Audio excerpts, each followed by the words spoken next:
Sometimes the story we tell ourselves is not really true. Sometimes the story others tell about us is not really true. Here on today's Heart Lift with Janell, we are going to learn how to rewrite our story. So pick up your favorite pen and journal, grab a cup of something delicious, and start your heart-lifting journey towards living a meaningful life.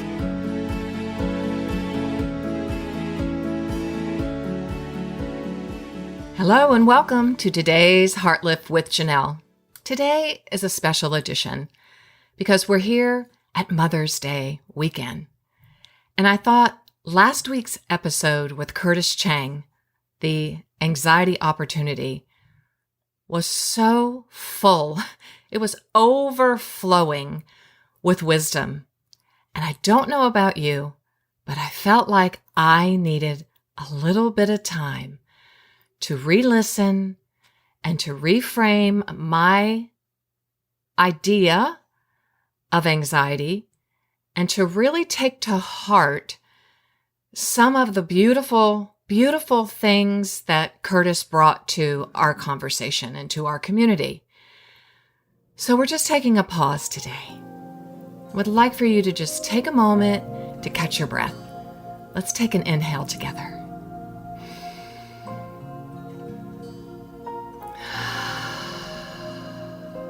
Let's put our hand over our heart, feet on the ground, and take another inhale and exhale.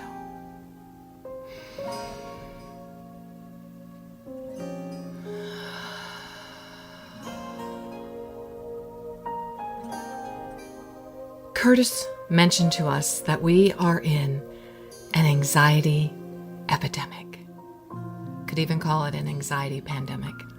All the statistics that I am reading, researching, reviewing point to the fact that we are in the affects of the heart of the global pandemic, and we will be processing this global pandemic probably for the next 4 to 5 years, if not more.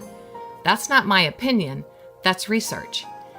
And Curtis brought to us, I think, mind-blowing ideas and thoughts and considerations about the anxiety that we all feel in the air in this state of overwhelm we're living in, the state of political disparity, division, reconstruction, deconstruction of the church system. And that's just to mention a few things that we're actually processing. And Curtis's book, The Anxiety Opportunity, is coming out on May 16th. So what a Mother's Day gift to give to yourself, Heart Lifter, or to give to every woman you know, every man you know, but especially every woman, as this is the week we tend to think about all of the mothers, grandmothers, aunts, nieces, cousins, all of the women in our spheres of influence. And we all know that, if mama ain't happy, ain't nobody happy. And as I say, if mama ain't emotionally healthy, nobody's emotionally healthy. And Curtis offers us wisdom in that category in his book, in his chapter 7, Your Acceptance Move, where he invites us to get out of our heads. And in my book, Stronger Every Day, I claim with 100% confidence that the longest journey in our heart-lifting journey of coming into wholeness and healing is from our head to our heart. And he writes on page 84, everyone suffers from some anxiety, but the people most vulnerable tend to be those who live mostly in their heads. Anxiety feeds on our minds. It consumes the flow of thoughts in our heads and then loops them in the recursive patterns of rumination. It ratchets up the internal conversation of our inner multitudes and recasts it into a battle between our ideal self and our anxious self. As we invest even more of our energy into our minds, we can be inadvertently resupplying our hijacker. So what does Curtis mean by the hijacker? When we go to chapter 3, the hijack, he helps us understand that anxiety acts like a hijacker, just like a hijacker on a plane. And he writes on page 31, recall how Jesus gave us a tour of the spiritual nature of anxiety in the Sermon on the Mount. He explained how anxiety abducts us from the present and commandeers us into its future scenarios of loss. The time frame is critical. The future is the terrain where anxiety exercises its power over us.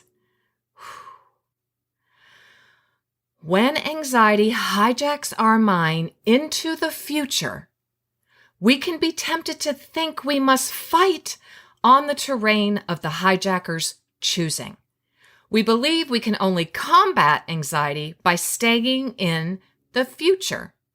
This is why we want God to give us an alternative blueprint of the future. Or we will work on devising our own scenarios, calculating probabilities, and devising potential actions. He suggests cognitive behavioral therapy is a mainstay of secular mental health because it trains people to do this in a highly structured way. And spiritually, as we'll explain later in the book, he writes, taking full advantage of the anxiety opportunity means letting God reshape our vision of the future in a profound way. He continues, however, I have found that it is very difficult to reconfigure our imagination of the future, either through secular or spiritual means, when our minds are still in the tight grip of the hijacker. When we are in the throes of anxiety, such mental calculations easily get abducted into more worrying.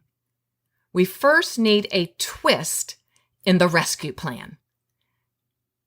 And I'll add here, Heartlifters, we talk a lot about that. We have had many conversations here on the podcast in earlier seasons, and I will make note of that on our show notes transcript page so that you can return and perhaps give yourself this week a refresher course to help support you. Go back to the beautiful meditations that are in our beautiful seasons. The waiting room, one of my favorites. Being grounded in grace is another. And today I'm offering you 2 more so that you can just sit and let them wash over you and enable you to speak back to the hijacker and have peace. One of Curtis's first steps in the plan is to get present. Leaving the future deprives the hijacker of its hold over us. Really lean in here. We have been talking about getting present, living in the present, being in the present for so long. And so Curtis affirmed that. And I almost started to weep when he said it because I thought, you are just affirming our conversations of the past. We refuse to fight anxiety head on in the future, but instead walk away from that terrain altogether. Modern psychological research and therapy methods have validated this insight. We know this. You cannot feel anxious when you are fully present. I'm going to repeat. You cannot feel anxious when you are fully present. When you read accounts of elite pilots, special forces operators, firefighters, and other highly trained individuals who face harrowing, life-threatening crises, they often describe a moment when they focus entirely on the task at hand. They refuse to be hijacked into the future and instead get entirely present. In Matthew 6, Jesus gives his audience a training method, just like these first responders, that is universally accessible. Here, Jesus teaches his followers to leave the imaginary future, the one you're crafting in your mind and your imagination. And we're really creative when it comes to worst case scenarios, aren't we? He says he teaches them to leave the imaginary future, the time frame that makes them worried about what they will eat or drink or wear. If Jesus were speaking to a middle-aged crowd today, perhaps he might say, for now, stop calculating the worrisome trajectory of your retirement account and the financial moves you may need to make in the next 10 years. Instead, he wants us to get present. Therefore, do not be anxious about tomorrow, for tomorrow will be anxious for itself. Leave tomorrow, the future. Get back to today, the present. All of the specific encouragements Jesus provides in the Sermon on the Mount are invitations to his listeners to stop imagining fearful scenarios and be present to God in the here and the now. And Curtis made it very, very clear in our conversation. Of course, we are supposed to plan, and we are supposed to consider and have goals and intentions for our future. We're just not supposed to dwell in an imaginary future filled with a trajectory of worst case scenarios. He continues, Jesus especially encourages people to learn how to get present by paying close attention to nature. He's telling them, look right now at the birds and the lilies around you. Everyone can access the natural world God created. Getting present to nature reverses the hijack from the shadowy future because nature is about now. I'm going to read that again. Getting present to nature reverses the hijack from the shadowy future because nature is about the now. It's the bee zooming around your picnic table, the squirrel munching on an acorn, and the grass growing taller than it was last week. Nature organically leads us to get present to the architect of all creation. Paying attention to creation reminds us that our present reality is filled with the Creator's loving care. Nature is filled with signs that God is constantly providing for his entire creation. Even if you live in an urban environment, you can walk outside right now and observe in nature a multitude of signs that God is constantly providing for us.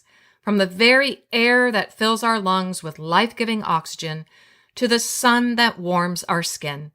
This is a powerful rebuttal to anxiety's bullying threats, which are usually about things being taken away from us.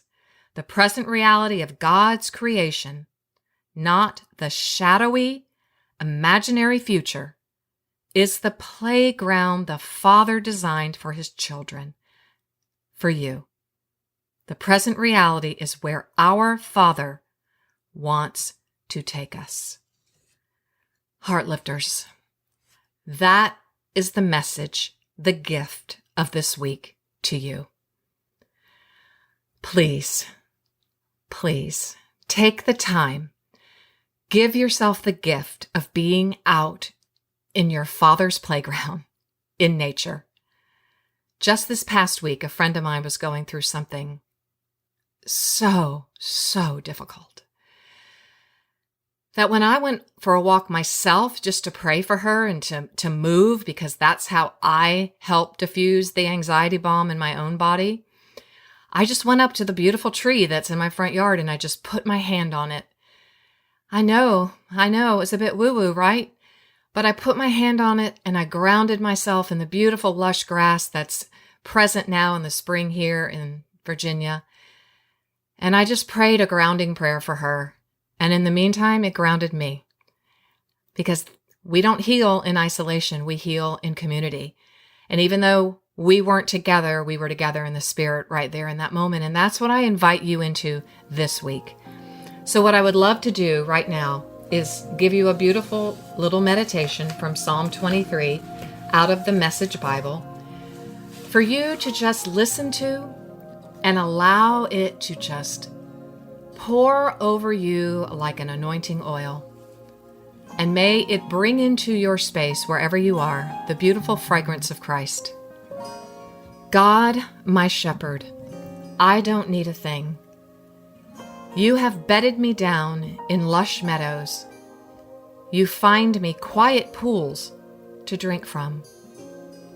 True to your word, you let me catch my breath and send me in the right direction.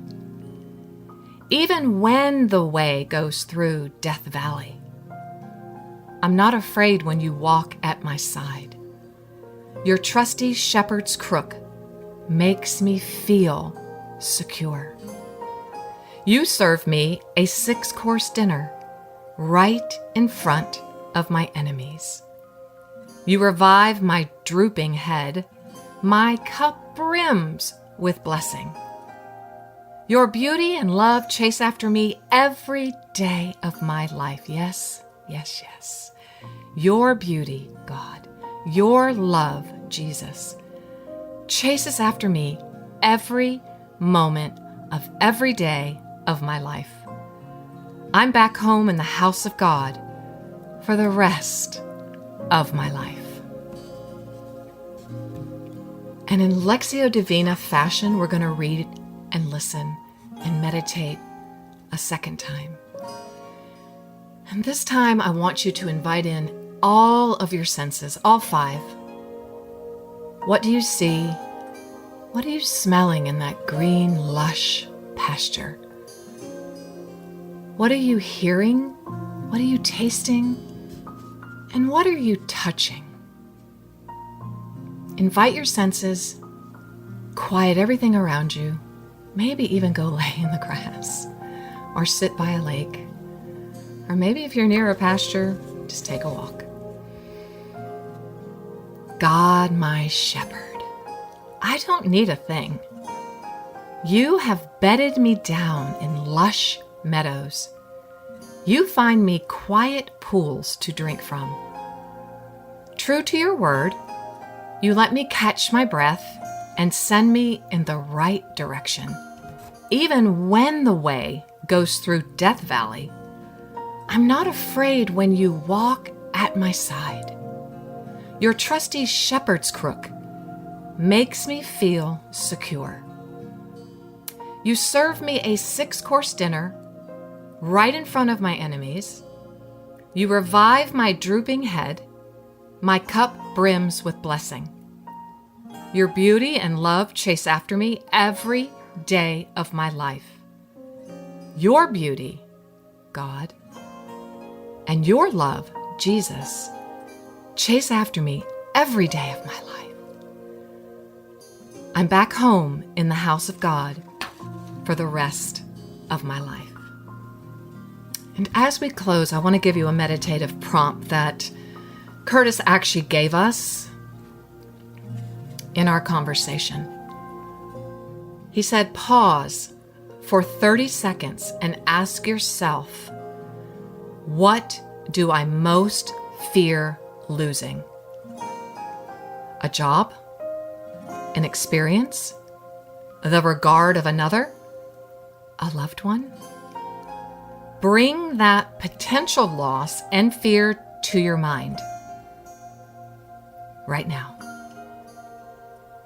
It's typically going to be the first thing that sweeps across your mind. Do you have it? Now think about this. What is the likelihood I will suffer that particular loss at some point? Try to assign a numerical percentage to that likelihood. And he says this.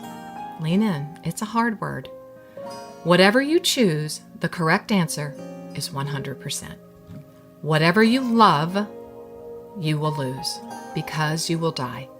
And when you die, you will lose every single thing, experience, value, and person you treasure. He gives an example in his own life.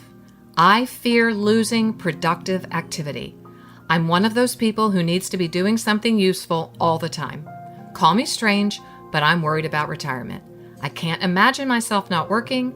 I don't play golf. I don't have any other all-consuming hobbies. In fact, hobbies have historically been hard for me to discover because I'm so wired for useful activity. Yet even if I never retire, I will lose productive activity in my life one day because I will die one day. When that day comes, I will cease to be productive or useful. That loss and all other losses are guaranteed with 100% certainty. This is anxiety's great and perverse irony. We experience anxiety as the uncertainty surrounding loss, but in actuality, all loss is absolutely certain. We can try to manage loss in our lives, like the probabilities of when a loss is likely to strike, but we quickly reach the limits of loss management. Death, like the speed of light, is fixed for all of us. It's unchanging, and the size of that loss is huge. In fact, it is total. Keep in mind that total is not the same thing as final. Christianity does offer the hope that our loss will not be final. As we'll see later, properly grasping this final hope of resurrection is critical for our spiritual growth through anxiety. But many of us subconsciously believe that God is supposed to guarantee us loss avoidance in life. Biblical Christianity never promises that we can avoid total loss in our lifetimes. Like Jesus, we will all die and experience the loss of everything. Like Jesus, we only access the final hope of resurrection by going through the total loss that awaits us. But that is the hope. Heartlifters, we serve a God who promises resurrection, who promises that when we walk through the valley of the shadow of death, He will be with us and we will be secure. We may not feel it, but the end result, we will grow, we will become more like Jesus and become stronger every day. May you be blessed. May the light and the love of the Jesus that we all are following with all of our hearts shine upon each one of you today in a very, very special way.